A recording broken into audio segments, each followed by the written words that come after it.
Assalamualaikum warahmatullahi wabarakatuh. Kembali lagi bersama saya.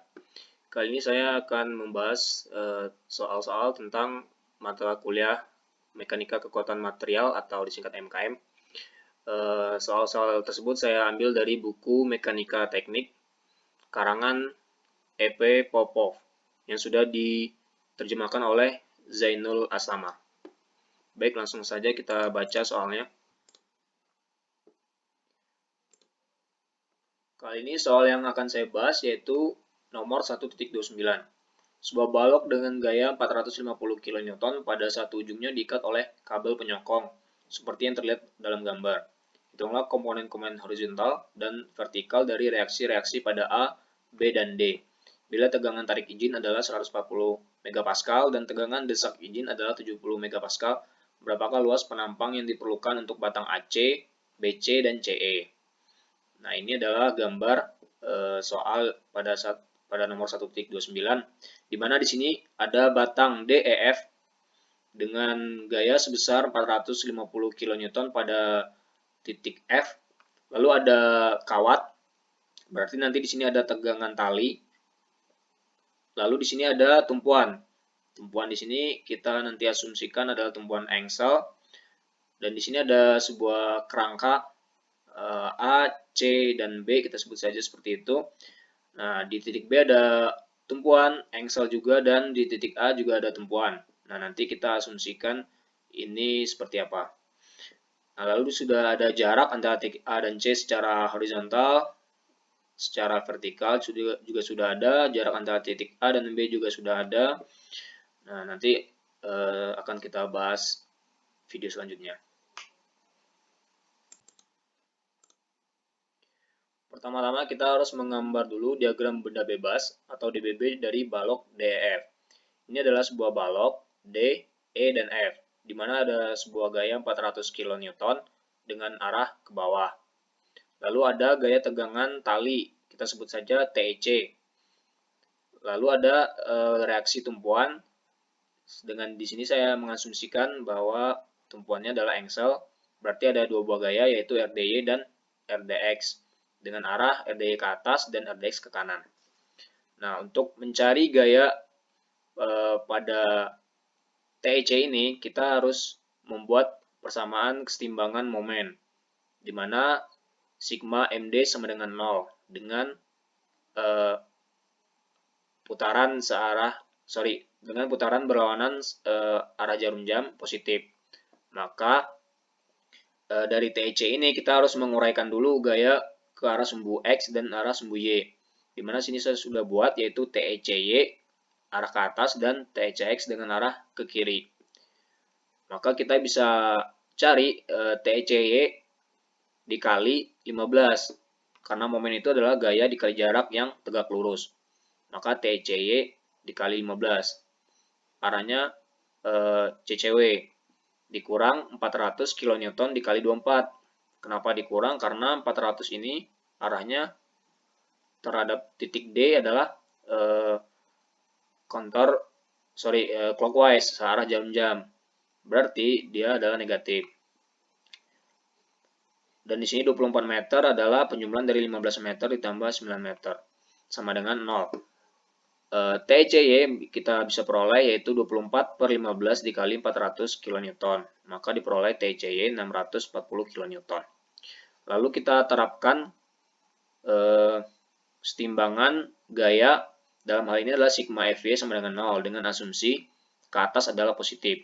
Kita lihat dari DBB ini arah gaya yang searah dengan sumbu Y, yaitu ada RDY, TECY, dan 400 kN. Berarti kita tulis TECY karena dia ke atas dikurang 400 kN karena ke bawah ditambah RDY karena dia RDY ke atas sama dengan 0. Maka kita bisa cari RDY. RDY sama dengan 400 kN dikurang 640 kN. Berarti RDY sama dengan minus 240 kN. Kenapa di sini muncul minus? Berarti asumsi di sini bukan ke atas. Harusnya adalah RDY sama dengan 240 kN dengan arah ke bawah positif. Nah, Lalu kita buat setimbangan sigma Fx sama dengan 0 dengan arah ke kanan positif. Rdx arahnya ke kanan, berarti positif, dikurang TECX arahnya ke kiri, berarti negatif, dikurang sama dengan 0. Berarti Rdx sama dengan TECX. Karena harga TECX-nya belum kita cari, maka persamaan ini kita buat dengan persamaan 1. Nah, untuk mencari harga TECX, kita harus mengetahui berapa sudut yang dibentuk oleh TEC ini. Nah, kita sebut saja sudut yang dibentuknya adalah sebesar alfa.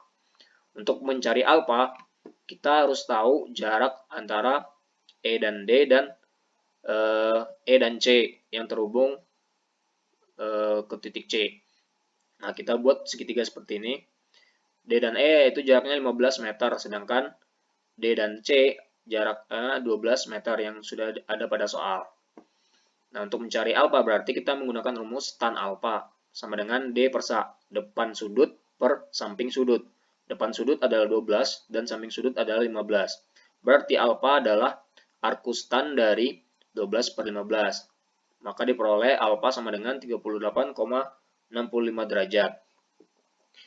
Karena alfanya sudah diketahui, maka kita bisa mencari besar TECX dengan cara tan alfa sama dengan TECY per TECX. Karena tadi rumusnya adalah depan per samping. Berarti TECX sama dengan TECY per tan alfa. Kita ganti angka TECY dengan 640 kN dibagi tan 38,65 derajat. Maka diperoleh TECX sebesar 800,28 kN. Nah, dari persamaan 1, maka diperoleh Rdx sama dengan 800,28 kN. Setelah kita mengetahui besar dari TC tersebut, kita gambar DBB kerangka A, C, dan B. Nah, di sini ada tegangan tali EC yang arahnya ke kanan bawah atau tarik. Kenapa? Karena dari DBB sebelumnya adalah arahnya ke kiri atas, berarti berlawanan. Ini adalah kanan bawah.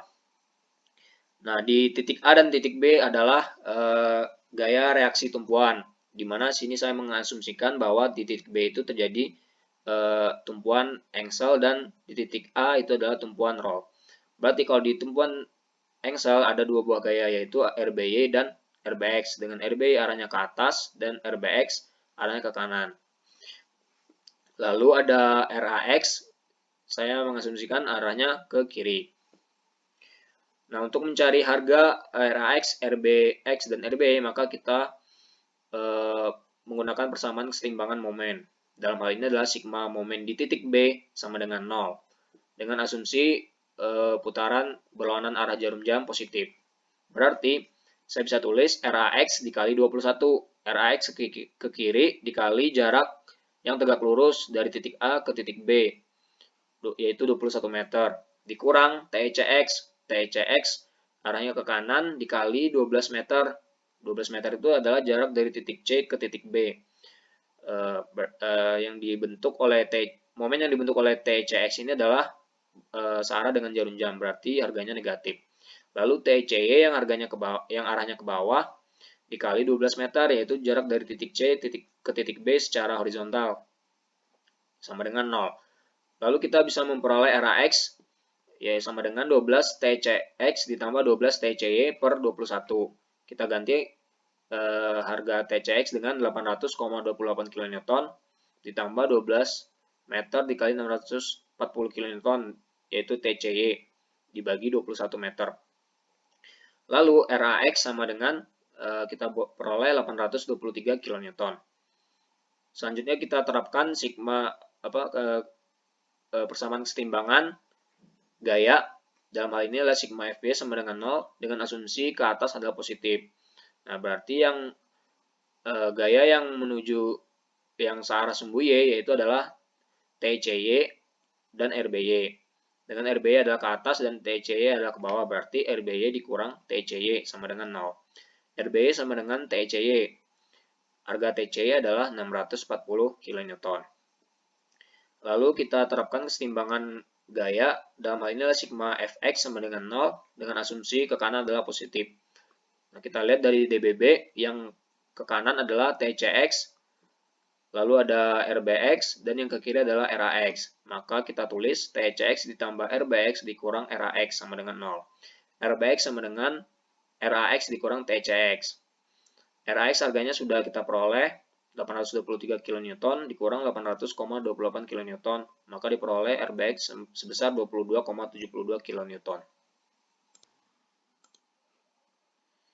Nah, dari DBB ACB tadi, kita bisa menentukan bahwa batang AC itu adalah kondisinya tarik. Maka kita bisa gambarkan batang AC seperti ini. Dengan TAC adalah kondisi tarik.